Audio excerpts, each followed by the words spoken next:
நேயர்களே, நீங்கள் இணைந்திருப்பது அகிலம் நியூஸின் இரவு நேர பிரதான செய்திகளுடன். விரிவான செய்திகளுக்குள் செல்லும் முன்னதாக முதலில் இன்றைய தலைப்பு செய்திகள்.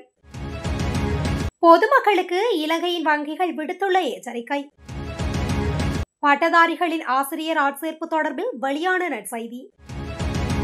ஹரிணியிடம் வாக்குமூலம், ரணில் சந்திப்பு விவகாரம் குறித்து சிஐடி விசாரணை. குறைந்த மாணவர்களை கொண்ட பாடசாலைகள் குறித்து வெளியான தகவல். யாழ் செல்வ சந்நிதியில் 108 ஜோடிகளுக்கு ஒரே நேரத்தில் திருமணம். மின்சார சபை ஊழியர்களுக்கு தன்னார்வ ஓய்வூதிய திட்டம் வெளியான அறிவிப்பு. பொல்லால் தாக்கி விரட்டப்பட்ட முத்துநகர் விவசாயிகள். 3 பிள்ளைகளின் தந்தைக்கு நடுவீதியில் நேர்ந்த துயரம், தமிழர் பகுதியில் சம்பவம். பட்டம் விட வேண்டாம், இலங்கை மக்களுக்கு விமானப்படை விடுத்துள்ள எச்சரிக்கை. தொடர்பான விரிவான செய்திகள். இலங்கையின் பல வங்கிகளில் தங்களின் பெயரில் தோற்றமளிக்கும் போலி இணையதளங்கள் மூலம் தனிப்பட்ட மற்றும் நிதி தொடர்பான தகவல்கள் திருடப்படுவதற்கான அபாயம் இருப்பதாக வாடிக்கையாளர்களை எச்சரித்துள்ளன.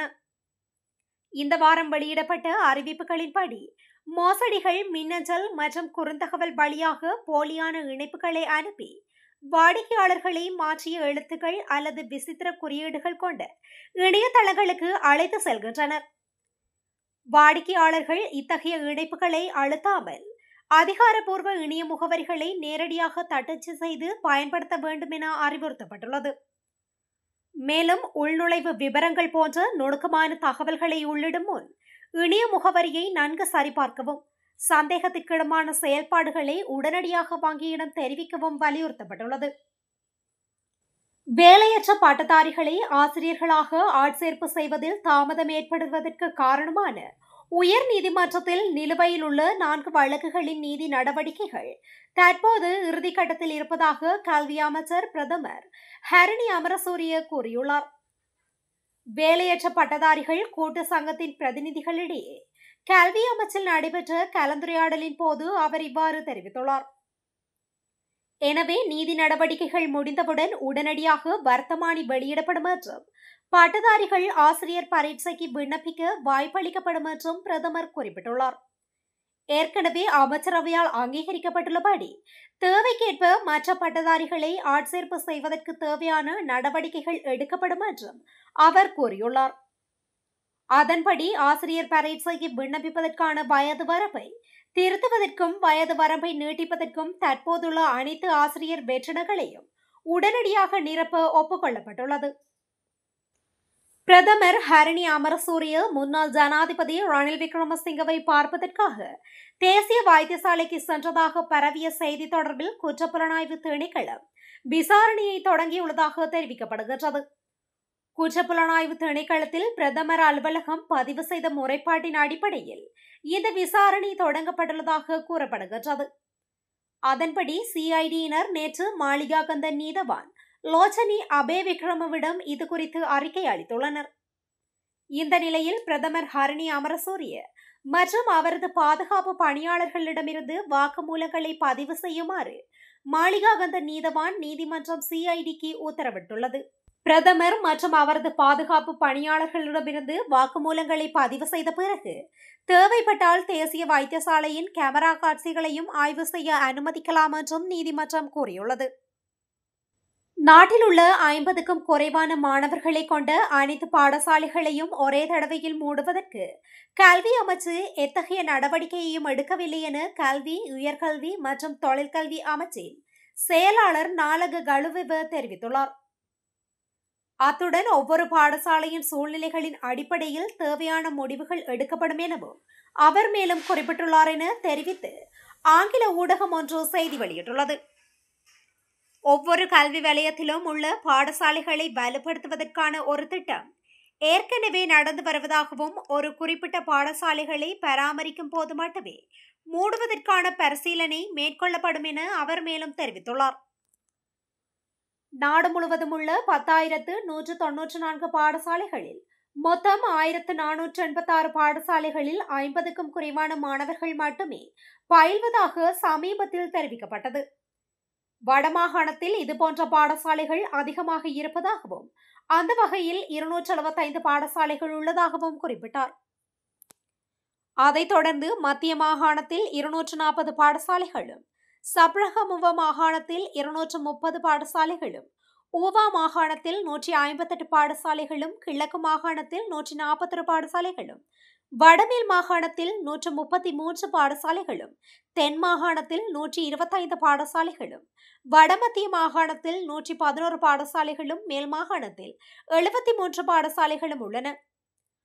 குறைந்த மாணவர் அனுமதி உள்ள பாடசாலைகளை மூடிவிட்டு அருகிலுள்ள பாடசாலைகளுக்கு மாணவர்களை மாற்ற நடவடிக்கை எடுக்கப்படும் என்று சம்பந்தப்பட்ட அதிகாரிகள் சுட்டிக்காட்டியுள்ளனர். இதற்கிடையில் இலங்கை அதிபர்கள் சங்கம் இந்த திட்டத்திற்கு எதிர்ப்பு தெரிவித்துள்ளது. மாணவர்களை அருகிலுள்ள பாடசாலைகளுக்கு மாற்றுவது நகர்ப்புற வகுப்பறைகளில் நெரிசலை அதிகரிக்கும் என்று எச்சரித்துள்ளது. அன்னதான கந்தன் என சிறப்பிக்கப்படும் யாழ்ப்பாணம் தொண்டைமானாறு செல்வச்சன்னதி ஆலயத்தில் வறுமையில் உள்ள திருமணமாகாத 108 ஜோடிகளுக்கு சிங்கப்பூர் தம்பதிகள் இலவசமாக திருமணம் செய்து வைத்துள்ளனர். யாழ்ப்பாணத்தில் திருமண வயதை எட்டியும் பொருளாதார நிலைமை காரணமாக திருமணம் செய்ய முடியாத நிலையில் இருந்த 108 ஜோடிகளுக்கே இன்று இவ்வாறு திருமணம் செய்து வைக்கப்பட்டுள்ளது. இதுகுறித்து அண்மையில் யாழ்ப்பாணத்தில் நடத்திய ஊடக சந்திப்பின் போது வர்த்தக சங்க தலைவர் ஜெயசேகரம் கருத்து வெளியிட்டிருந்தார். அவர் மேலும் தெரிவிக்கையில், சிங்கப்பூரை பதிவிடமாக கொண்ட துரை தம்பதியினர் நிதியுதவியில் 108 ஜோடிகளுக்கு திருமணம் செய்து வைக்கப்பட்டுள்ளது. தாலி, கூரைச்சேலை மற்றும் திருமணத்திற்கான இதர செலவுகளுக்கும் பணம் வழங்கப்பட்டு 108 தம்பதிகளுக்கும் செல்வச்சன்னதி ஆலயத்தில் எதிர்வரும் திருமணம் நடத்தி வைப்பதற்கான ஏற்பாடுகள் செய்யப்பட்டுள்ளன. திருமணம் இடம்பெறவுள்ள 108 தம்பதியினரையும் யாழ்ப்பாணத்தில் உள்ள 15 பிரதேச செயலகங்களூடாகவே தெரிவு செய்தோம். அன்றைய திருமண நிகழ்வில் கலந்து கொண்டு 108 தம்பதியினரையும் வாழ்த்தி மதியம் நடைபெறவுள்ள மதிய போசனத்திலும் கலந்து கொள்ளுமாறும் அவர் அழைப்பு விடுத்திருந்தார். இந்த நிலையில் குறித்த 108 ஜோடிகளுக்கும் இன்று இலவசமாக திருமணம் நடத்தி வைக்கப்பட்டமை சமூக ஊடகங்களில் பேசுபொருளாக மாறியுள்ளமை குறிப்பிடத்தக்கது. புதிய மின்சார சட்டத்தின்படி நிறுவனத்தில் சேர விரும்பாத இலங்கை மின்சார சபையின் ஊழியர்களுக்கு தன்னார்வ ஓய்வூதிய திட்டத்தை அறிமுகப்படுத்த வலசக்தி அமைச்சு முடிவு செய்துள்ளதாக தகவல் வெளியாகியுள்ளது. 2025 இலங்கை மின்சார சபையின் தன்னார்வ ஓய்வூதிய திட்டத்தின் விதிமுறைகள் மற்றும் நிபந்தனைகள் வலசக்தி அமைச்சர் குமார ஜெயக்கொடியால் வெளியிடப்பட்டுள்ளன. இலங்கை மின்சார சபையின் புதிய மின்சார சட்டத்தின் விதிகளின்படி மின்சார சபையின் 4 நிறுவனங்களாக மறுசீரமைக்கப்பட்டுள்ளதுடன் அனைத்து ஊழியர்களையும் அந்த 4 நிறுவனங்களுடன் இணைத்து கடிதங்கள் விநியோகிக்கப்பட்டுள்ளதாக தெரிவிக்கப்படுகின்றது. குறித்த நிறுவனங்களில் சேர தேர்வு செய்யாத ஊழியர்கள் தன்னார்வ ஓய்வூதிய திட்டத்தின் கீழ் ஓய்வு பெற உரிமை பெறுவார்கள் என்று வலசக்தி அமைச்சு தெரிவித்துள்ளது. குறித்த அறிவிப்பு 2 மாதங்களுக்குள் வெளியிடப்பட வேண்டும் என்றும் ஊழியர் குறித்த படிவத்தை நிரப்பி தனது விண்ணப்ப படிவத்தின் மூலம் இந்த அறிவிப்பை செய்ய வேண்டும் எனவும் குறிப்பிடப்பட்டுள்ளது. அத்துடன் தன்னார்வ ஓய்வூதிய திட்டத்தின் கீழ் இழப்பீடு செலுத்தும் முறைகளையும் வலசக்தி அமைச்சு அறிவித்துள்ளது. அதன்படி 10 ஆண்டுகள் அல்லது அதற்கு மேற்பட்ட சேவை காலம் கொண்ட ஊழியர்கள் கடந்த சேவை காலத்தில் ஒவ்வொரு 12 மாதங்களுக்கும் 2 மாத சம்பளத்தையும், மீதமுள்ள சேவை காலத்தில் ஒவ்வொரு 12 மாதங்களுக்கும் 1.5 மாத சம்பளத்தையும் பெற உரிமை பெறுவார்கள் என்று கூறப்பட்டுள்ளது.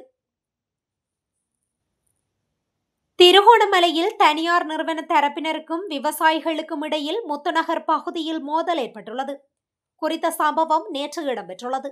திருகோணமலையில் பட்டணமும் சூழலும் பிரதேச செயலகத்திற்குட்பட்ட முத்துநகர் விவசாய பகுதியில் சூரிய மின்சக்தி உற்பத்திக்காக மேலும் ஒரு தனியார் நிறுவன பகுதிக்குள் உள்நுழைந்து வேலை திட்டத்தை முன்னெடுத்த நிலையில் அங்கு விவசாயிகள் மற்றும் குறித்த வேலை திட்டத்தில் ஈடுபட்டவர்களுக்கிடையில் வாக்குவாதம் இடம்பெற்றதாக தெரிவிக்கப்படுகின்றது. சம்பவ இடத்திற்கு இலங்கை துறைமுக அதிகார சபையினர் உள்ளிட்டவர்களுடன் திட்டத்தை ஆரம்பிக்க உள்ள குழுவினரும் உள்நுழைந்தனர். இதனை தடுக்க சென்ற விவசாயிகளை தனியார் நிறுவன ஊழியர்கள் தாக்கியுள்ளதாக சுட்டிக்காட்டப்பட்டுள்ளது. முத்துநகர் பகுதியில் ஏற்கனவே மக்களின் விவசாய காணிகளை அபகரித்து தனியார் நிறுவனங்களுக்கு சூரிய மின்சக்தி உற்பத்திக்காக வழங்கியுள்ளனர். இதையடுத்து மேலும் அங்குள்ள விவசாய காணியில் திட்டத்தை ஆரம்பிக்க சென்ற நிலையில் இக்கைகலப்பு இடம்பெற்றுள்ளது. முத்துநகர் பகுதி விவசாயிகள் தங்களின் அபகரிக்கப்பட்ட விவசாய காணியை மீட்டுத்தர கோரிய பல போராட்டங்களை அண்மையில் முன்னெடுத்தனர். இவ்வாறான நிலையில் வேலை திட்டத்தை ஆரம்பிக்கப்படாத காணிகளில் விவசாய செய்கை மேற்கொள்ள முடியுமான நிலைக்கு ஒத்துழைப்பதாக திருகோணமலை மாவட்ட தேசிய மக்கள் சக்தியின் ஆளும் கட்சி நாடாளுமன்ற உறுப்பினர்கள் முன்னர் கூறியிருந்த போதிலும் தற்போது அது சாத்தியமாகவில்லை என சுட்டிக்காட்டப்பட்டுள்ளமை குறிப்பிடத்தக்கது. மருதமுனை பிரதான வீதியில் இன்று காலை இடம்பெற்ற வீதி விபத்தில் ஒருவர் உயிரிழந்துள்ளார். சம்பவம் தொடர்பாக மேலும் தெரிய வருவது, கல்முனையிலிருந்து மட்டக்களப்பு நோக்கி இன்று காலை 6 மணிக்கு பயணித்த இலங்கை போக்குவரத்து சபைக்கு சொந்தமான பேருந்தில் பெரிய நீலாவணையிலிருந்து கல்முனை மாநகர சபைக்கு மோட்டார் சைக்கிளில் பயணித்துக் கொண்டிருந்த நபர் மோதியதில் இந்த விபத்து ஏற்பட்டுள்ளது. விபத்தில் உயிரிழந்தவர் பெரிய நீலாவணை சரஸ்வதி வீதியில் வாசித்து வந்த 3 பிள்ளைகளின் தந்தை என தெரிய வந்துள்ளது. உயிரிழந்தவர் கல்முனை மாநகர சபையில் காவலாளியாக பணியாற்றி வருபவர். அவர் பெரிய நீலாவணையில் அமைந்துள்ள கழிவகற்றல் நிலையத்தில் கடமையாற்றிவிட்டு தனது வேலை முடிவுறுத்தல் பணிக்காக கல்முனை மாநகர சபைக்கு செல்லும் போது மருதமுனை பிரதான வீதியில் இந்த விபத்து நடைபெற்றுள்ளது. விபத்தில் உயிரிழந்தவரின் சடலம் கல்முனை ஆதார வைத்தியசாலைக்கு எடுத்து செல்லப்பட்டதுடன் விபத்து சம்பவம் தொடர்பான மேலதிக விசாரணைகளை பெரிய நீலாவணை போலீசார் முன்னெடுத்து வருகின்றனர். பட்டங்கள் பறக்க விடப்படும் போது ஏற்படும் விமான விபத்துகள் குறித்து விமானப்படை எச்சரிக்கை விடுத்துள்ளது. தற்போது பட்டங்கள் பறக்க விடப்படும் பருவகாலமாகும். அதனை அடிப்படையாக கொண்டு இந்த எச்சரிக்கை விடுக்கப்பட்டுள்ளது. இது தொடர்பில் விமானப்படை வெளியிட்டுள்ள ஊடக அறிக்கையில், விமான ஓடுபாதைகளுக்கு அருகில் பட்டம் பறக்க விடப்படுவது மிகவும் ஆபத்தான விடயமாகும். விமான ஓடுபாதைகளுக்கு அருகில் பட்டங்கள் பறக்க விடுவது உலகங்களிலும் உள்ள விமான விபத்துகளுக்கு ஒரு பிரதான காரணமாகும் என கண்டறியப்பட்டுள்ளது. இது விமானம் பறப்பதற்கு நேரடி தடையாக இருக்கும். நாட்டில் கட்டுநாயக்க, ரத்மலானை, ஹிங்குராகொட, சீன விரிகுடா, பலாலி, கட்டுகுருத்த, கொக்கல, வவுனியா, வீரவில மற்றும் மத்தள போன்ற பகுதிகளிலும் பட்டம் பறக்க விடுவது மிகவும் ஆபத்தானது. இது குறித்து பொதுமக்களுக்கு விழிப்புணர்வூட்டுவது அத்தியாவசியமானதாகும் என தெரிவிக்கப்பட்டுள்ளது. இத்துடன் இன்றைய இலங்கையின் இரவு நேர பிரதான செய்திகள் நிறைவடைகின்றன. தொடர்ந்தும் இதுபோன்ற செய்திகளை அறிந்து கொள்ள அகிலம் நியூஸுடன் இணைந்திருங்கள். நன்றி, வணக்கம். அகிலம், மாற்றத்திற்கான மக்கள் குரல்.